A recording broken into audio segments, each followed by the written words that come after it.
মেঘের প্রাসাদে কোথায় এত মোহর লুকানো আছে তা আগে খুঁজে বার করতে হবে। আর তোরা সারা নগরে তল্লাশি চালা, কোথায় এই প্রাসাদের কাজ হচ্ছে। হ্যাঁ, তা আমরা কালকেই খুঁজে বার করব। কিন্তু তুমি লুকোনো মোহর বার করতে কোথায় যাবে? কেন, মন্ত্রীর বাড়িতে গিয়ে বলবো লুকোনো সোনার মোহর বার করে দাও, ওরা সেটা বার করে আমার হাতে দিয়ে দেবে, ব্যাস। গো ওরে ওরে, তোরা কে কোথায় আছিস রে? তাড়াতাড়ি তাড়াতাড়ি আয় না, এসে দেখে যা, তোদের দাদু দেহ ছেড়ে চলে গেছে রে। আরে আমার কথাটা শুনবে তো। না না না না না, শোনার কি আছে? সামনে একটা জল জ্যান্ত ভূত বসে আছে, আমি তার সঙ্গে কথা বলি কিভাবে? কি হয়েছে দিদা? দাদুর কিছু হয়নি তো? মরে গেছে, মরে গেছে রে তোদের দাদু, আমাকে ভাসিয়ে দিয়ে চলে গেল। ওরে আমার কি হবে রে, তোদের কি হবে রে? তোদের দাদু যে আর নেই রে। দাদুর আবার কি হলো? ওই তো দিব্যি খাটের উপর বসে পা দোলাচ্ছে, আর তুমি ভেবে বসলে দাদু সত্যিই মরে গেছে। আরে আমায় পুরো কথাটা বলতে না দিয়ে মরা কান্না কাঁদতে শুরু করে দিলে। তা সকালবেলায় সব কথা বলতে হয়, তোরাই বল। কি আশ্চর্য! আরে পুরো কথাটা শুনবে তো নাকি? আমি বলতে গিয়েছিলাম কাল রাতে একটা স্বপ্ন দেখেছিলাম যে আমি মরে গেছি, তোদের দিদার কাছে একটু ইলিশ মাছের পাতুরি খেতে এসেছি। আমাকে না বলতে দিয়েই তোদের ডাকতে শুরু করে দিল। কি কান্না কি কান্না! ও দাদু, স্বপ্ন নিয়ে এত ভাবার কিছু নেই। আর যদি তুমি দেখো মহারাজা হয়ে গেছো, তাহলেই কি সেটা সত্যি হবে? এটাই তো আসল কথা, স্বপ্ন আর বাস্তবের মধ্যে অনেক তফাৎ, এটা তো বুঝতে হবে। যাকে বাবা, ভাগ্যিস তোরা এসেছিলি, নইলে এতক্ষণে হয়তো চিতায় উঠতে হতো। যাই, গিয়ে ভালো করে স্নান সেরে রাজসভায় যাই, একটু দেরি হয়ে গেল আজ।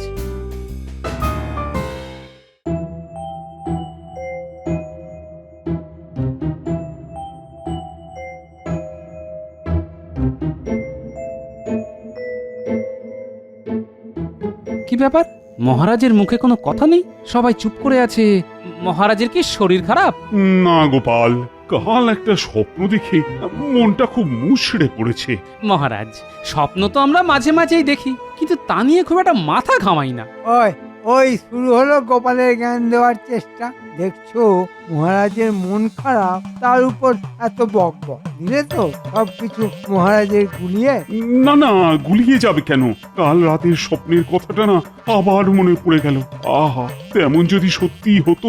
আচ্ছা, মহারাজের কি হলে মন ভালো হয়ে যাবে তা আমি জিজ্ঞেস করতে পারি মন্ত্রী মশাই? তোমার জিজ্ঞেস করার কি আছে? আমি মহারাজের মন্ত্রী, আমি এখনো পর্যন্ত কোনো প্রশ্ন করিনি, আর উনি এলেন মহারাজকে প্রশ্ন করে বিরক্ত করতে। মন্ত্রী, কি হচ্ছে? গোপাল, তুমি প্রশ্ন করতে পারো। যথা আজ্ঞা মহারাজ। আসলে আমি জানতে চাইছিলাম কি এমন স্বপ্ন দেখেছেন যার জন্য আপনি এতটা উতলা হয়ে আছেন। কাল রাতে একটা স্বপ্ন দেখেছি। আহা, কি স্বপ্ন দেখলাম! আমি মেঘের প্রাসাদে বাস করছি, আমি মেঘের উপরে বসে বসে আকাশে উড়ছি, মেঘের জলে স্নান করছি, মেঘ আমাকে উপরে নিয়ে যাচ্ছে, আরো উপরে। মেঘের পিঠে বসে আমি কালিদাসের মেঘদূত কাব্য পাঠ করছি। আহা, আমার যদি এরকম একটা মেঘের প্রাসাদ থাকতো কি যে ভালো হতো বলো। কিন্তু এই জীবনে আর তা সম্ভব নয়। আমি জানি, সেই দুঃখে না মাঝে মাঝে আমার চোখ দিয়ে জল বেরিয়ে আসছে। গোপাল, ও গোপাল, মেঘের প্রাসাদে বাস করা আমার এই জীবনে আর হবে না। না মহারাজ, এই স্বপ্ন অনেকেই হয়তো দেখে, কিন্তু তা কি কখনো সত্যি হয়? স্বপ্ন আর বাস্তব তো দুটো আলাদা মনের অবস্থান। এই দুঃখটা সারা জীবন আপনাকে বয়ে বেড়াতে হবে মহারাজ। শুনতে খারাপ হলেও এটাই মহা সত্য কথা। জানি, তবু মন মানতে চায় না যে। বিজ্ঞানী, ও বিজ্ঞানী, তোমার কি মনে হয়? মহারাজের এই স্বপ্ন বাস্তব করা কিছুতেই সম্ভব নয়। আমার অপরাধ নেবেন না, যা সত্যি তাই বললাম।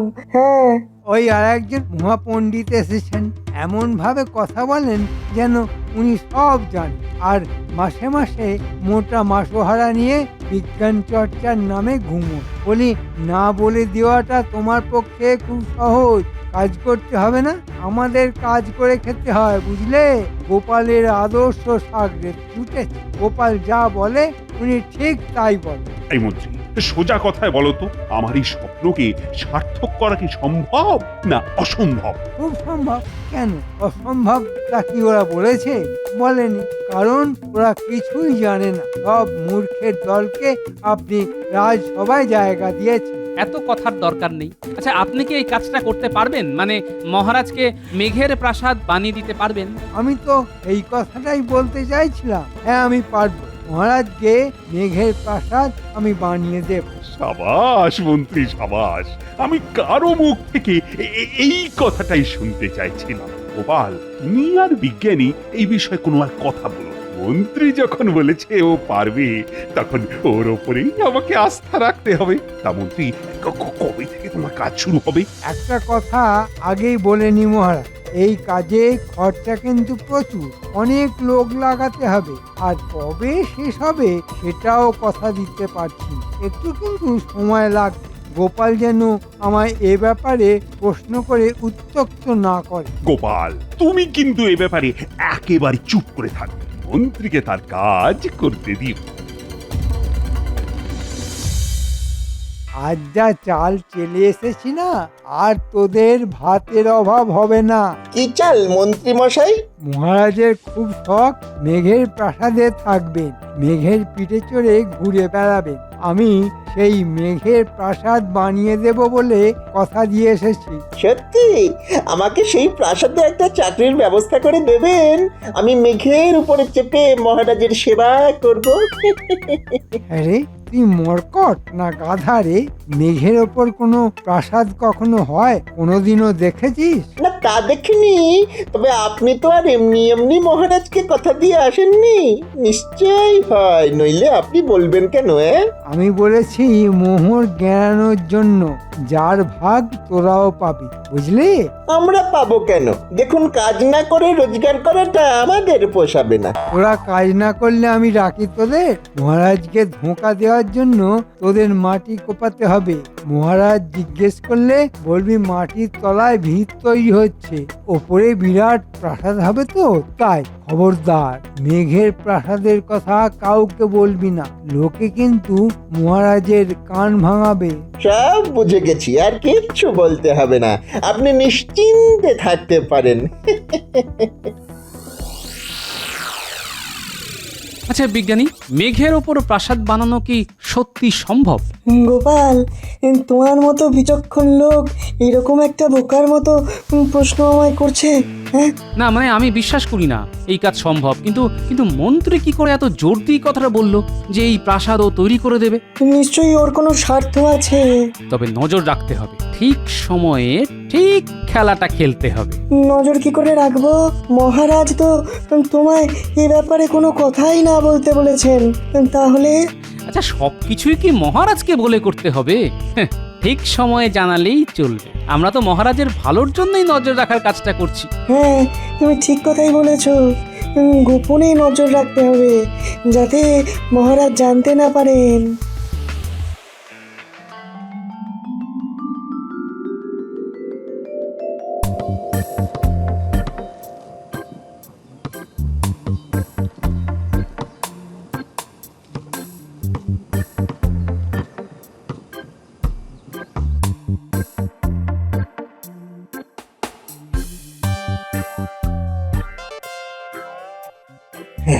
ভালো করে মাটিটা খোঁড়, একদম মাটির তলা পর্যন্ত, যতদূর পারিস।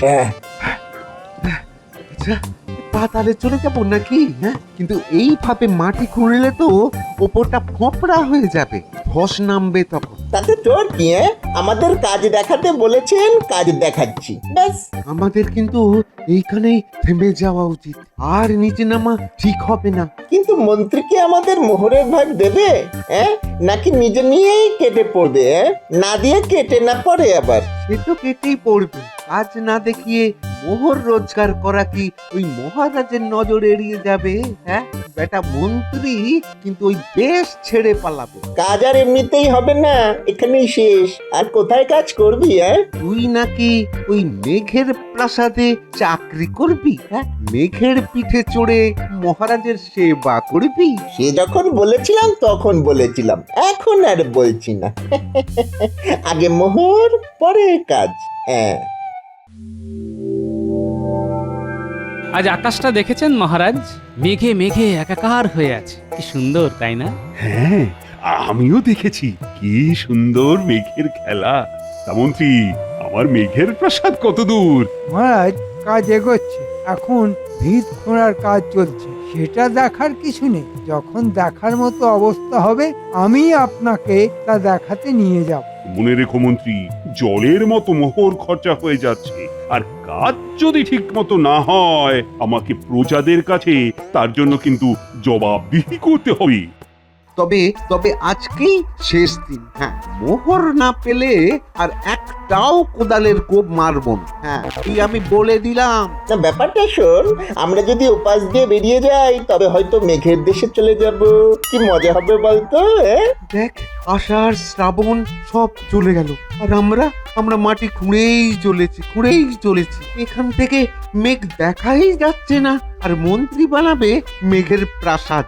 হ্যাঁ, তোর কি মাথা খারাপ হয়ে গেছে? হ্যাঁ, কত মোহর ওই মন্ত্রী গেড়িয়েছে জানিস? হ্যাঁ, না, আমার সামনে তো গেড়াইনি, কি করে বলবো? মন্ত্রী কি এদেশে থাকবে মনে হয়? ঠিক পালাবে দেখবি। আমরাও পালাবো তাহলে। পালিয়ে কি ওই কলা খেয়ে বাঁচবি? হ্যাঁ, হাতে মোহর পাবো, তারপর পালানোর কথা ভাববো। মেঘের প্রাসাদে কোথায় এত মোহর লুকানো আছে তা আগে খুঁজে বার করতে হবে। আর তোরা সারা নগরে তল্লাশি চালা, কোথায় এই প্রাসাদের কাজ হচ্ছে। হ্যাঁ, তা আমরা কালকেই খুঁজে বার করব। কিন্তু তুমি লুকোনো মোহর বার করতে কোথায় যাবে? কেন, মন্ত্রীর বাড়িতে গিয়ে বলবো লুকোনো সোনার মোহর বার করে দাও, ওরা সেটা বার করে আমার হাতে দিয়ে দেবে, ব্যাস।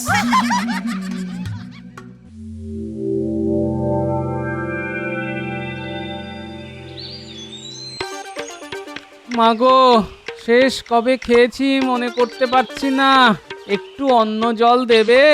ঈশ্বর তোমার মঙ্গল করবেন। আহা, কি চেহারা হয়েছে গো তোমার! এসো, দাওয়ায় বসো, আমি তোমার জন্য দুমুঠো ভাত ডাল নিয়ে আসি। ওষুধে কাজ হয়েছে, দেখি কোনো সংবাদ পাই কিনা।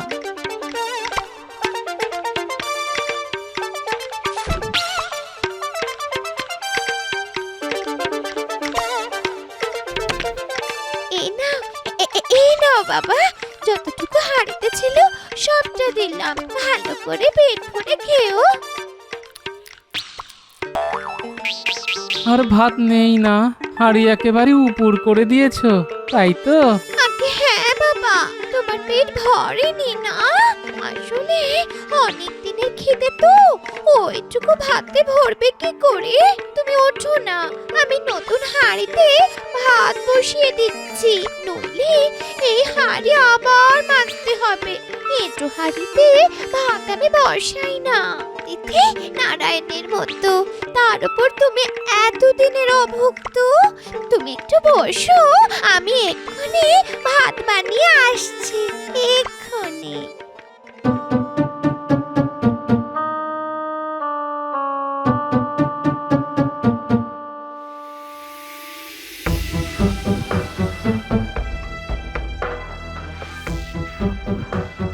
কি এখানে এত বড় গর্ত কোথা থেকে এলো? কাছে পিঠে কেউ নেই তো? তোমরা কে? এখানে কি চাই? জানো এখানে একটা রাজকার্য চলছে। রাজকার্য?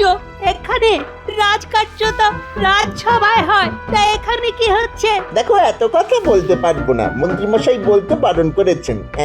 বাবা, একটা কুয়ো খুঁড়তে এত মোহর খরচা হয়ে গেল। আমরা কিন্তু এখনো কিছু পাইনি, মোহর তো সব নিয়ে গেছে মন্ত্রীটা। তবে কাল থেকে কাজ বন্ধ করে দেব, মোহর না পেলে কোনো কাজই হবে না, এ কথা তোমায় বলে দিলাম। হ্যাঁ হ্যাঁ, আমি মহারাজকে বলে দেব যে মন্ত্রী তোমাদের একটা মোহরও দেয়নি।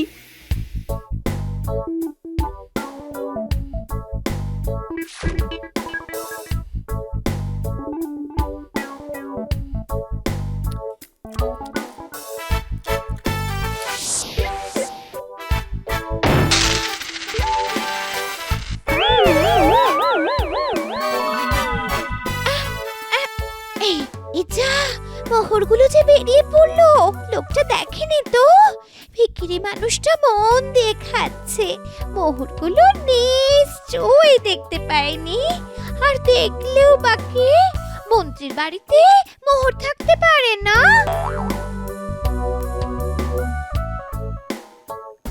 আচ্ছা, বুঝলাম। মন্ত্রীর বাড়িতেই এত মোহর লুকানো আছে, হ্যাঁ? আর কিছু দেবো বাবা? না না না, ঈশ্বর তোমার মঙ্গল করুন। আমি কতদিন বাদে একটু পেট পুড়ে খেলাম।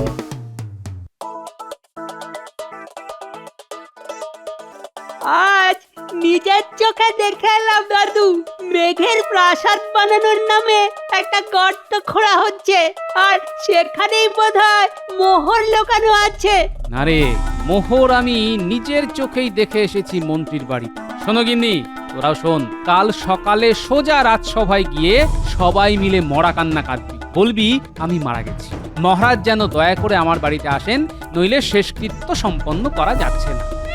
মরণ নাকি? হ্যাঁ, ও আমার মুখ থেকে বেরোবে না। হ্যাঁ, ঠিক আছে, আমি বলবো আর তুমি শুধু কাঁদবে।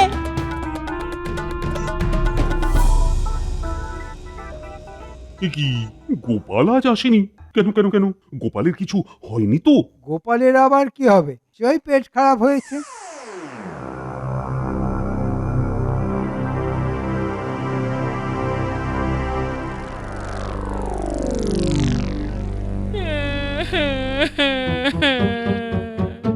এ আমার কি হলো মহারাজ? আমি তো কখনো কোনো পাপ করিনি। ঈশ্বরে আমার কি করলো? কি হয়েছে? গোপালের কিছু হলো? আরে আমাকে শিগগিরই জানাও।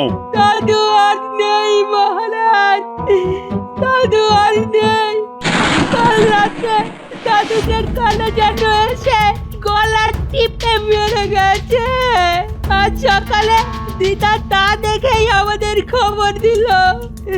দয়া করে আপনি একবার চলুন, নইলে যে দাদুর শেষকৃত্য করা যাচ্ছে না।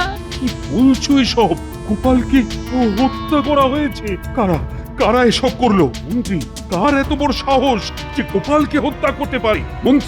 মন্ত্রী তুমি এক্ষুনি সবাইকে নির্দেশ দাও, যেভাবেই হোক গোপালের হত্যাকারীকে আমার চাই। আর এখন চলো আমরা সবাই মিলে গোপালের বাড়ি যাই।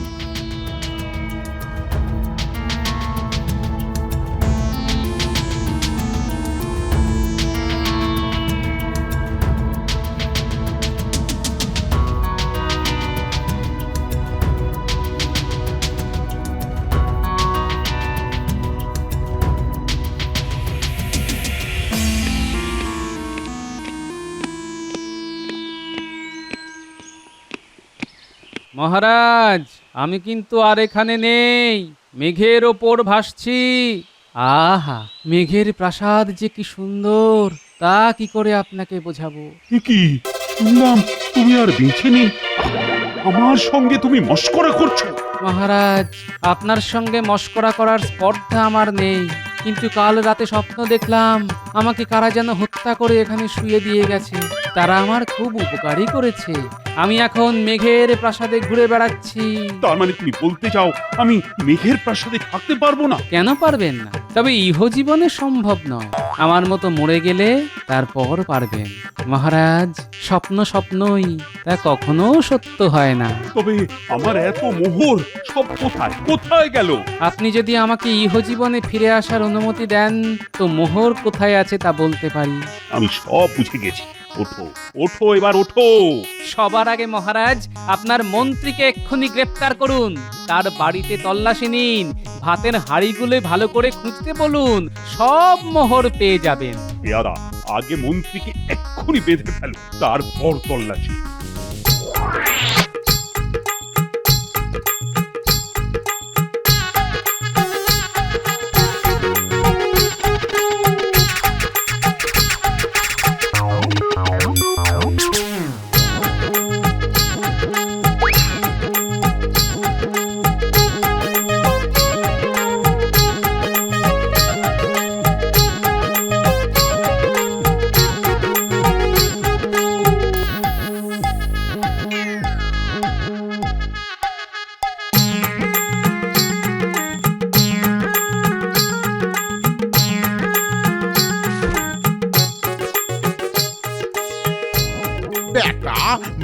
ভাতের হাঁড়িতে পর্যন্ত সোনা রেখেছে, একদিন দেখবি না খেতে পেয়ে মরবে। এমনকি পুরনো উনুনের মধ্যেও এই বেটার লোভের কোনো শেষ নেই। ভাগ্যিস কপাল ছিল। এরকম এরকম লোভী মন্ত্রীকে কি শাস্তি দেওয়া যায় বলতো গোপাল? সেটা আপনি ঠিক করুন মহারাজ। শত হলেও মন্ত্রীমশাই আমার সহকর্মী। ঠিক আছে, ও মেঘের রাজ্যে আমাকে নিয়ে যেতে চেয়েছে, ওকে সেখানেই পাঠানো হবে। রাজ্যের সবচাইতে উঁচু তাল গাছের উপর মন্ত্রীকে বেঁধে রাখলে মনে হয় ও মেঘের রাজ্যেই থাকবে। আমি মহারাজ আমার কাজ করেছি, এবার আমায় বিদায় দিন। বাড়ির সবাই আমার জন্য অপেক্ষা করছে। তোমার জন্য আমার এতগুলি মোহর ফিরে পেলাম, এর অর্ধেক তোমার। না মহারাজ, মোহরের প্রতি আমার কোনো লোভ নেই। আপনার সেবা করাই আমার কাজ।